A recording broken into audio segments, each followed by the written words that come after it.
Halo Sobat UMKM, kembali lagi di Podcast People on Education di rumah BUMN Banjaran Sorea. Gimana nih kabarnya Bapak Ibu Sobat UMKM dimanapun kalian berada, tetap dengarkan perbincangan kami mau sambil bekerja ataupun mau sambil ngemasih pesanan. Nah, Sobat UMKM, kita di sini kedatangan tamu yang sangat ditunggu-tunggu, yaitu dari Padi UMKM. Nah, langsung aja tanpa berbincang lama-lama, kita sambut yaitu Bapak Yusuf. Halo Pak. Halo Pak Rifan, gimana kabar, sehat? Alhamdulillah sehat. Bapak sehat? Alhamdulillah. Alhamdulillah. Bahagia Pak hari ini? Sangat berbahagia. Cuaca cerah hari ini. Cerah sekali, seperti hati Pak Rifan ya? Iya. Nah, saya penasaran nih, padi UMKM itu seperti apa nih? Oke, jadi kalau padi UMKM ya, kita berbicara padi UMKM itu merupakan marketplace B2B, Pak Rifan. Jadi mirip ya seperti marketplace mungkin yang secara umum udah tahu ya. Ya. Nah, padi juga sama seperti itu, hanya yang membedakan adalah segmentasi bayarnya. Jadi bayar di padi itu ada dari BUMN, perusahaan swasta, kementerian dan lembaga pemerintah daerah. Gitu. Jadi beda ya bayarnya. Oh, jadi padi UMKM ini dari pemerintahan nih? Iya, betul. Untuk perusahaan-perusahaan besar lah. B2B ya? Iya, betul. B2B. Kalau semisalnya orang bukan UMKM tapi belanja di padi bisa? Oke, jadi kalau untuk belanja sebenarnya meskipun kita itu marketplace B2B ya gitu, tapi kita tidak menutup akses pasar secara retail. Jadi kalau Pak Rifan mau coba belanja melalui padi itu bisa juga gitu. Itu yang pasti ya harus buat akun dulu ya, gitu. Akun sebagai pembeli gitu. Nanti bisa tuh pakai. Nah, ngomong-ngomong padi nih ya, gimana sih padi bisa dapat membantu UMKM mengadopsi teknologi digital dalam operasional sehari-harinya mereka gitu, untuk UMKM gimana? Oke, jadi padi ini bisa membantu UMKM gitu ya untuk memanfaatkan teknologi digital yang saat ini mungkin sedang marak gitu ya. Nah, terutama di segmentasi pemasaran gitu. Karena memang tadi pada dasarnya padi itu merupakan sebuah marketplace pengadaan B2B gitu ya. Seperti itu gitu. Jadi nanti ketika UMKM atau vendor itu sudah masuk ke padi UMKM, diharapkan gitu ya bisa menjadi bagian dari ekosistem pengadaan B2B gitu. Selain itu ada apa aja? Jadi sebenarnya di kita itu ada beberapa fitur ya, Pak Rifan, yang mungkin secara testimoni sih ini dari vendor-vendor kita itu dikatakan cukup membantu ya gitu. Nah, penasaran juga nih vendornya apa, fitur-fiturnya ada apa aja nih? Oke, jadi fiturnya yang pertama itu tentunya karena nanti transaksinya secara digital ya. Jadi pencatatan transaksinya juga secara digital gitu. Nah, kemudian ada fitur yang kita sebutnya tender kilat gitu ya. Ini untuk proses pengadaan yang lebih cepat. Seperti apa tuh? Jadi kalau tender kilat itu kalau Pak Rifan tahu ya, jualan di marketplace itu kan berarti kita tampilkan produk, nunggu untuk di check out. Ya kan? Nah, tapi kalau dengan tender kilat itu nanti buyernya yang memberikan informasi terkait kebutuhannya apa. Gitu ya, membuka penawaran. Jadi buyer itu misalkan gitu ya, saya dari BUMN A sedang membutuhkan paket makan siang. Nah, Pak Rifan kebetulan produknya cocok, itu bisa langsung memberikan penawaran. Jadi bisa dikatakan apa ya, tender kilat ini jemput bola lah ya. UMKM-nya menjemput customer-nya gitu, bukan customer yang mencari produknya. Jadi bisa misalnya di rumah BUMN Banjaran Soreang ini membutuhkan konsumsi untuk makan siang. Nah, UMKM yang ada di padi itu bisa menawarkan ya? Betul. Nah, tapi tentunya tadi ya kalau rumah BUMN Soreang mau seperti itu harus mendaftar sebagai buyer B2B dulu gitu. Karena nggak semua buyer ya bisa memberikan penawaran. Tapi kalau untuk vendornya itu semuanya bisa memberikan. Nah, selain itu ada apa lagi nih selain tender kilat? Jadi kan tadi tender kilat untuk pengadaan ya, lebih cepat gitu biar bisa menawarkan produk. Tapi di kita juga ada yang namanya financing. Kayak gimana itu financing? Financing itu untuk permodalan ya. Jadi kita tahu Pak Rifan, permasalahan UMKM itu banyak yang mengeluhkan perihal modal ya. Nah, jadi kita juga mencoba nih untuk memberikan solusi melalui padi UMKM dengan memberikan fitur financing atau permodalan. Jadi UMKM bisa mendapatkan permodalan melalui padi UMKM ini. Nah, kalau modalnya itu kan disediain gitu ya dari padi. Nah, itu gimana sih ada jaminannya kah atau gimana? Oke, jadi saya luruskan sedikit Pak Rifan. Jadi bukan modalnya disediakan oleh Padi ya, tapi kita juga bekerja sama dengan Himbara ya. Ada dari PNM dan sebagainya gitu. Itu kita bekerja sama, jadi yang menyediakan pembiayaannya nanti dari Himbara tersebut. Jadi Padi itu hanya menjembatani. Nah, untuk cara pengaksesannya seperti apa? Gini, ketika Pak Rifan bertransaksi secara online, nanti kan pasti akan ada dokumen yang terbit ya. Seperti dokumen invoice lah contoh. Nah, dokumen invoice itulah yang dijadikan agunan atau yang dijadikan jaminan kepada Himbara tersebut untuk mengakses permodalan. Oh, jadi nggak perlu BPKB atau enggak, kalau itu konvensional ya. Ya, kalau di Padi enggak. Oh, enggak. Enggak, jadi memang dokumennya itu semua yang ada di Padi aja. Jadi tidak ada dokumen tambahan lah, itu nggak ada. Oke. Jadi kalau semisalnya invoice-nya itu kurang, tapi butuh modal nih, gimana? Invoice kurang gimana tuh maksudnya? Ya, jadi invoice tuh semua diastruk lagi kan ya. Nah, penjualannya itu kurang nih. Oh, enggak, jadi gini pada dasarnya, karena pengajuan pembiayaannya itu kan berdasarkan invoice-nya ya.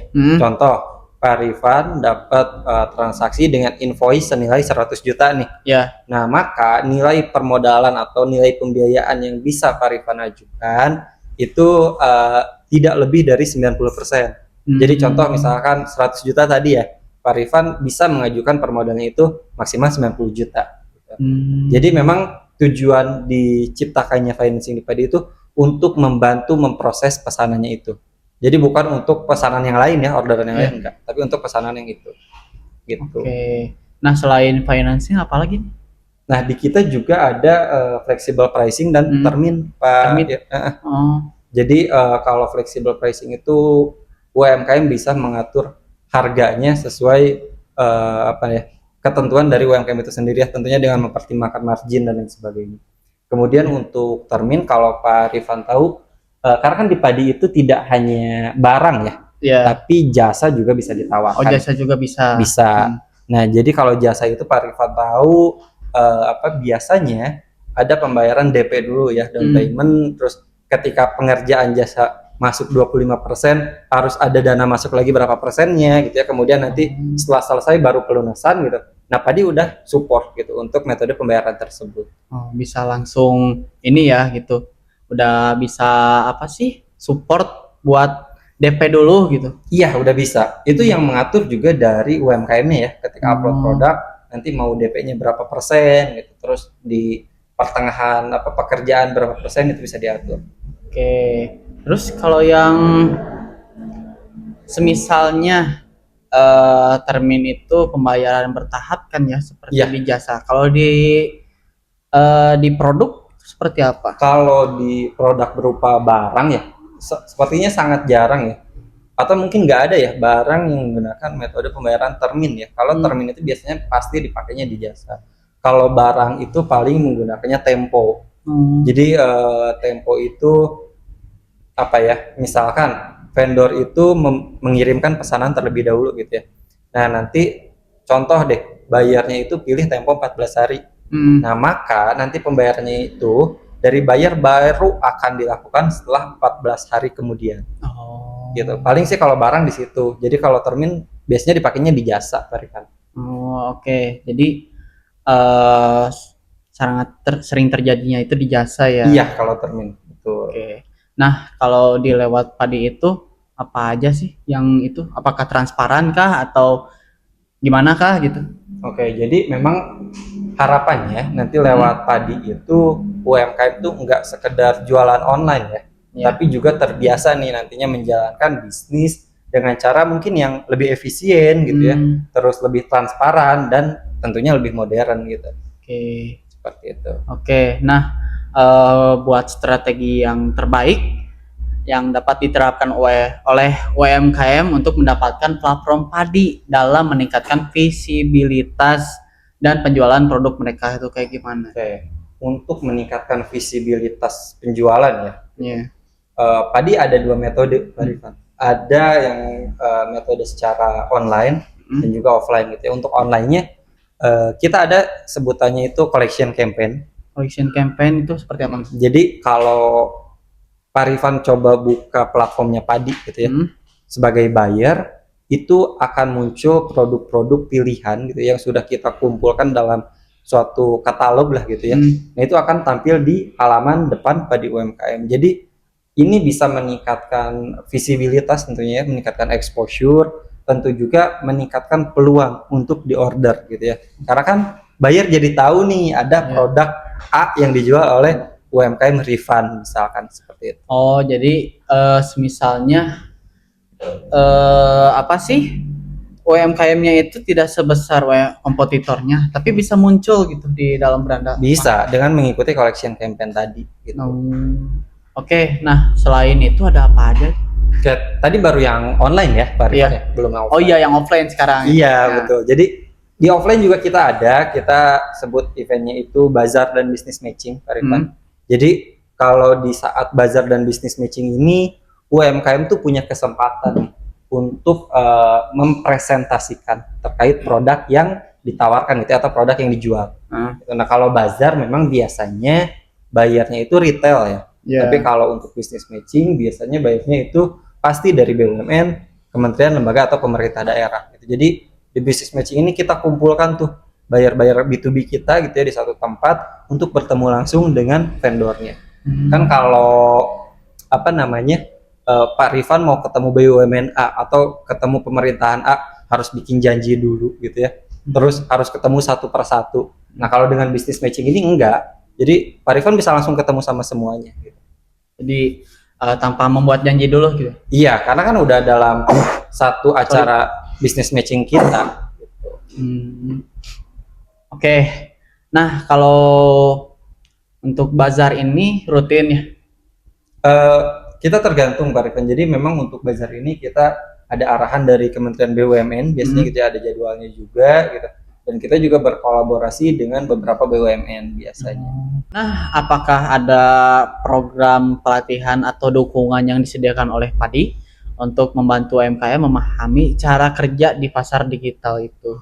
Gimana? Pastinya ada. Jadi kita itu bagi dua ya. Kita terbagi menjadi dua untuk pelatihan gitu. Ada pelatihan yang memang untuk scale up bisnis ya, atau meningkatkan value dari UMKM itu sendiri gitu. Kita sebutnya Padi Talks gitu. Di Padi Talks ini mungkin kita akan bahas terkait branding gitu, sosial media dan sebagainya. Kemudian yang kedua kita ada Padi Academy. Nah, di Padi Academy ini fokus untuk pengoptimalisasian penggunaan padi. Jadi terkait membedah cara penggunaan fitur seperti apa gitu. Termasuk kalau ada fitur baru kita sosialisasi. Jadi belajar lagi gitu ya? Iya, kita ada juga pendampingan UMKM itu pasti ada sih. Itu rutin ya 2 minggu sekali kita. Rutin? Iya, rutin 2 minggu sekali. Untuk informasinya bisa dicek di sosial medianya Padi UMKM. Nah, sobat UMKM, kita di sini juga ada pelatihannya pasar digital. Setiap sebulan itu ada sebulan 2 kali atau juga ada sebulan sekali. Kita di sini menyediakan bagi Bapak Ibu mau belajar tentang pasar digital, kami di sini ada. Tunggu sosial medianya Padi UMKM dan juga tunggu sosial medianya di Rumah BUMN Banjaran Soreang. Nah, oke nih Pak ya, untuk mendapatkan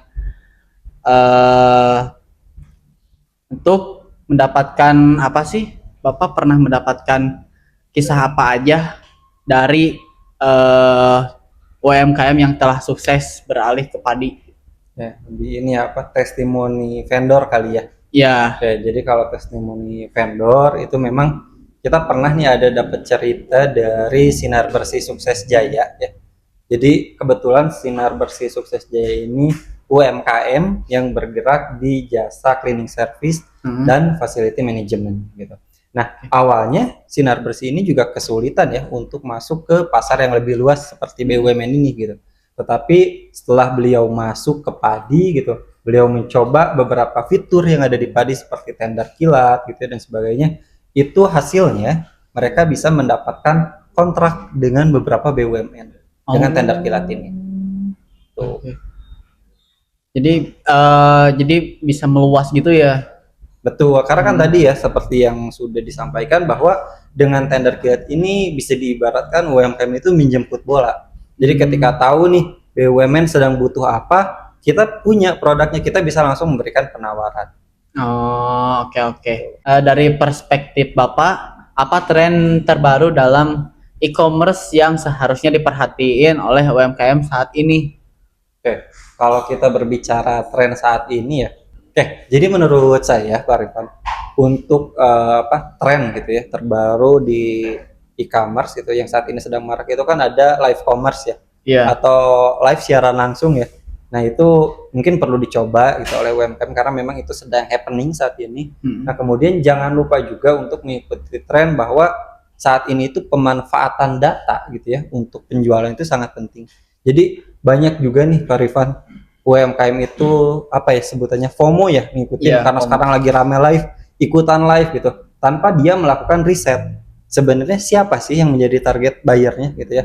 Terus waktu yang cocok gitu ya, waktu emasnya itu kapan sih untuk live gitu ya untuk produk mereka. Itu banyak UMKM yang hanya sekedar ikut-ikutan dan sebenarnya untuk pemanfaatan data ini penting, harus di riset dulu Pak Rifan.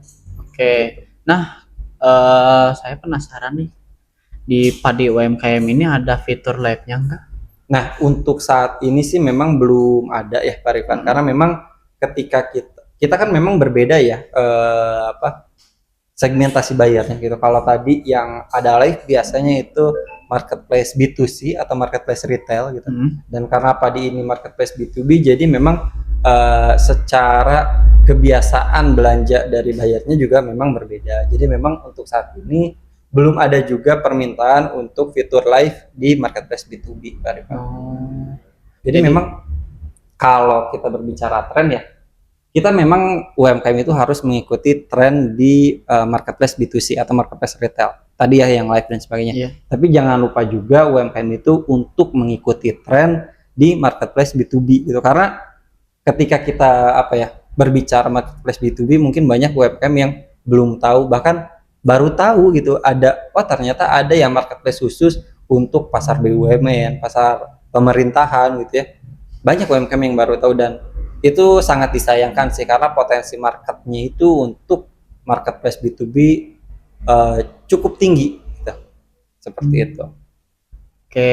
Nah, dari marketplace B2B itu kan karena bisnis to bisnis ya. Ya betul. Jadi saya bayar untuk bisnis kembali gitu.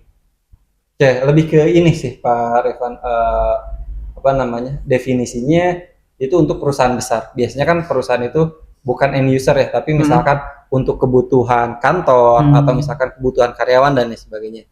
Sementara kalau B2C itu biasanya langsung ke end user. Jadi misalkan Pak Rifan belanja untuk Pak Rifan pakai sendiri. Tapi kalau Pak Rifan belanja sebagai B2B, Pak Rifan belanja untuk kebutuhan perusahaan yang Pak Rifan sedang jalankan gitu ya. Oke. Berbedanya di situ, Pak Rifan. Berbeda di situ. Iya. Oke. Nah, gimana nih UMKM dapat bersaing dengan pemain besar di pasar digital? Apa peran Padi dalam mendukung mereka gitu? Jadi kan ada UMKM nih ya yang masih rendah dalam pendapatannya dan juga penjualannya, tapi ada juga yang UMKM-nya itu udah sukses gitu di pasar digital gitu. Oke. Seperti apa? Jadi kalau kita berbicara persaingan gitu ya, jadi memang sangat sulit ya Pak Rifan ketika kita membandingkan UMKM yang masih ultra mikro gitu ya dengan UMKM yang sudah skalanya besar gitu ya.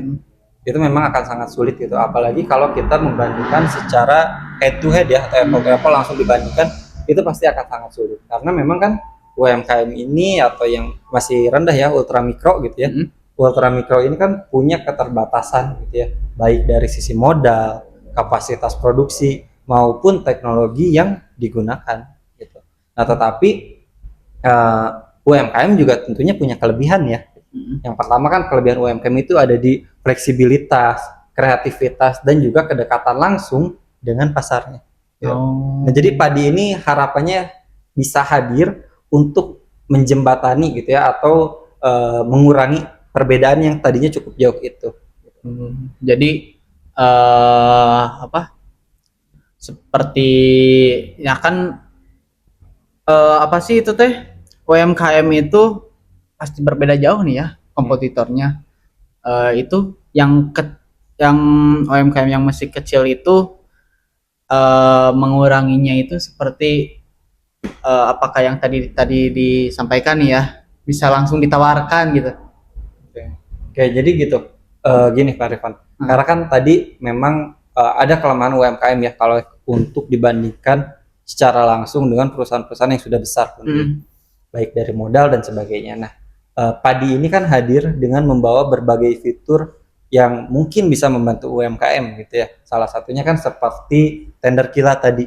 Nah, kalau kita menunggu seperti di marketplace lah ya, kalau kita menunggu ditransaksikan, udah pasti kita akan kalah nama gitu ya, akan kalah jumlah gitu ya dengan vendor-vendor yang sudah lebih besar gitu ya kalau ultramikro. Tetapi dengan adanya tender kilat kan kita yang langsung memberikan penawaran ke bayarnya gitu ya. Jadi tadinya Pak Rifan juga nggak tahu karena saya UMKM yang masih kategorinya ultramikro. Tapi dengan Pak Rifan memberikan tender kilat, saya langsung submit nih ke Pak Rifan, saya langsung kasih datanya gitu ya. Saya kasih informasi harga produknya dan sebagainya detail gitu.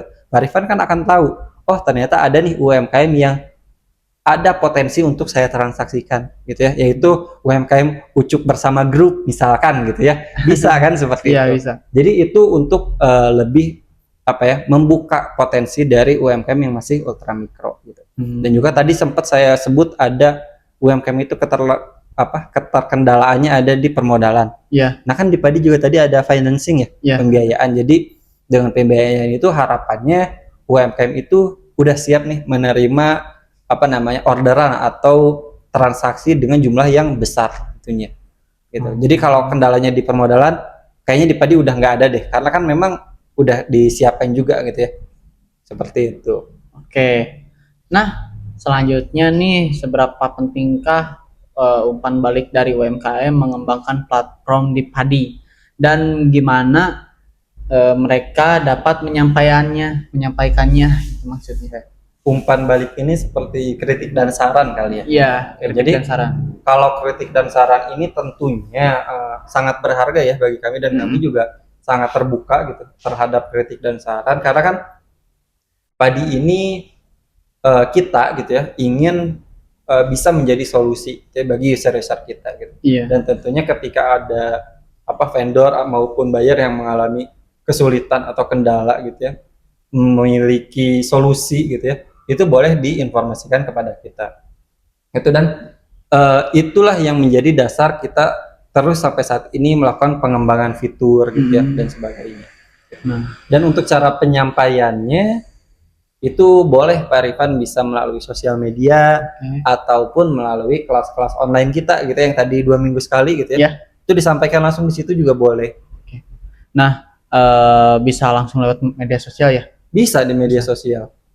Kritiknya juga apapun yang ada di fitur di Padi ya. Jadi itu kayak kekurangannya termasuk juga kalau misalkan Pak Rifan merasa ada fitur gitu yang secara di marketplace, mungkin Pak Rifan pakai marketplace retail ya gitu. Di marketplace retail tuh ini sangat membantu gitu, tetapi di Padi belum ada. Nah itu boleh diinformasikan juga ke kita Pak Rifan itu, karena kan memang kita juga perlu POV atau sudut pandang dari penggunanya itu sendiri gitu kan. Seperti itu. Oke. Nah, gimana sih Padi UMKM menjawab tantangan market behavior yang berubah seperti adanya affiliate dan promosi lewat yang tadi itu ya, lewat live, dan apakah relevan dengan platform kita di sebagai B2B? Oke. Jadi kalau kita lihat sekarang memang tren di e-commerce retail gitu ya, itu banyak bergeraknya ke arah affiliate, live commerce gitu ya. Itu merupakan tren besar yang memang efektif gitu ya untuk penjualan B2C atau retail. Nah, tetapi kan karena kita ini memang marketplace B2B, tentunya memang berbeda gitu. Karena di B2B itu arahnya bukan hanya sekedar berjualan satuan, tetapi juga lebih ke kebutuhan dengan skala yang lebih besar gitu ya. Tentunya ke perusahaan besar gitu ya, ataupun ke BUMN. Jadi memang secara trennya memang berbeda. Gitu. Tapi Pak Rifan, bukan berarti tren yang tadi seperti apa live gitu ya, itu tuh tidak relevan, enggak juga gitu. Karena justru UMKM itu bisa belajar jadinya gitu dari sana tuh. Misalnya kan dengan bagaimana nih cara mereka mengemas produk gitu kan, terus cara mereka membangun brand dan lain sebagainya, itu mereka bisa belajar dari marketplace tersebut, dari fitur tersebut. Oke. Nah, dari fitur tersebut kita kan nih belajar nih ya cara mengembangkannya. Nah, kalau semisalnya UMKM itu mencoba-coba di live commerce, tetapi juga tidak bisa, tapi juga dia juga mencoba di padi UMKM, tapi dia tuh pasif, gimana? Oke, sebenarnya gini, tadi kan kita ada beberapa program gitu ya untuk membantu meningkatkan transaksi, dan memang dari program tersebut tentunya kembali lagi ke UMKM itu memang harus aktif ya, harus nggak bisa kalau cuma pasif. Kayak sekarang gini Pak Rifan, misalkan kita ajak UMKM tersebut untuk bazar ataupun bisnis matching gitu ya misal. Tetapi UMKM itu hanya sekedar hadir, tidak memberikan penawaran, tidak mempromosikan produk dan sebagainya. Tentunya pasti buyer pun akan bingung ini produk yang dijualnya apa, kan seperti itu ya. Balik lagi sih, kalau namanya berjualan, dari si penjual itu sendiri pun harus aktif gitu untuk terus gencar mempromosikan sebagainya. Kita memberikan fasilitas, kita membantu juga, tetapi tetap kembali lagi ke UMKM itu sendiri. Jadi gimana UMKM-nya ya? Betul. Mau aktif, mau pasif juga gitu. Iya betul, karena kalau pasif kayaknya kemungkinan untuk dikenal, untuk ditransaksikan akan sangat sedikit ya. Oke. Nah, gimana sih padi UMKM menangani isu-isu terkait kebijakan dan regulasi yang mungkin mempengaruhi UMKM yang beroperasi di pasar digital, itu gimana? Jadi kalau kita berbicara regulasi gitu ya, tentunya regulasi di dunia digital itu sangat-sangat dinamis gitu ya. Jadi maka dari itu padi itu selalu sesuai aturan pemerintahan untuk masalah regulasi nih Pak Rifan. Jadi kami memastikan semua transaksi yang terjadi di padi UMKM itu aman, transparan, dan juga compliant gitu ya. Jadi kami juga rutin nih memberikan sosialisasi Pak Rifan terkait regulasi gitu ya. Kita juga memberikan pendampingan terkait regulasi gitu. Tujuannya apa? Tujuannya supaya nantinya UMKM itu bisa fokus ke penjualan produknya aja gitu. Tidak perlu bingung lagi masalah regulasi karena itu sudah diakomodir oleh padi UMKM. Oke, nah kalau misalnya regulasinya itu menyulitkan UMKM gimana? Contohnya? Contohnya seperti penjualan apa ya? Contohnya kita misalkan aja nih ya, penjualan liquid. Liquid itu kan nggak boleh nih. Nah, itu ada regulasi yang nggak boleh. Itu gimana? Sebenarnya kalau tadi contohnya liquid ya, itu kan merupakan tembakau dan turunannya tuh. Ya kan? Nah, kalau kita berbicara regulasi, memang secara regulasi marketplace pun gitu ya, kita berbicara Play Store lah gitu ya. Di Play Store sendiri memang itu tidak boleh untuk memperjualbelikan tembakau dan turunannya. Sebenarnya di padi juga sudah ada syarat dan ketentuannya juga ya. Jadi sebenarnya Pak Rifan bisa cek dulu apa aja sih yang boleh dijual dan nggak boleh dijual. Karena kan ya tentunya kita balik lagi, kita mengikuti regulasi pemerintahan gitu ya. Ada juga di padi dilarang menjual senjata tajam, senjata api dan sebagainya. Ya tentunya karena kita mengikuti aturan pemerintahan itu, mengikuti regulasi gitu. Oke. Nah, apa sih Rifan penasaran nih ya? Apa sih visi jangka panjang padi UMKM untuk mendukung pertumbuhan UMKM di Indonesia di era digital ini? Gimana? Oke, kalau berbicara visi, mungkin visi jangka panjangnya adalah padi itu ingin menjadi rumah besar ya bagi UMKM gitu. Nah, jadi harapannya padi itu bukan hanya sekedar platform untuk bertransaksi, tapi juga ekosistem B2B yang membantu UMKM untuk bisa naik kelas gitu ya Pak Rifan. Nah, lewat fitur-fitur yang tadi berikan, lewat program pendampingan atau pelatihan gitu ya. Kemudian juga membuka akses pasar ke BUMN tentunya. Jadi kami tuh ingin UMKM itu tumbuh berkelanjutan dan berkontribusi lebih besar untuk ekonomi Indonesia. Seperti itu ya. Iya, betul. Nah, sobat UMKM, materi kita dari Bapak Yusuf, padi UMKM itu sangat berguna sekali ya. Nah, barangkali Bapak ada tambahan? Oke, mungkin kalau dari saya gini ya, Pak Rifan dan sobat UMKM tentunya gitu ya. Intinya gini, UMKM itu punya potensi yang gede banget. Dan lewat padi UMKM, mereka nggak lagi main di level kecil gitu Pak Rifan. Jadi, tapi mereka itu bisa masuk ke permainan pasar yang lebih besar, tentunya bareng dengan BUMN dan perusahaan besar lainnya gitu ya. Jadi jangan takut untuk UMKM ikut go digital gitu ya, karena padi udah siap jadi partner kalian untuk bisa naik kelas gitu.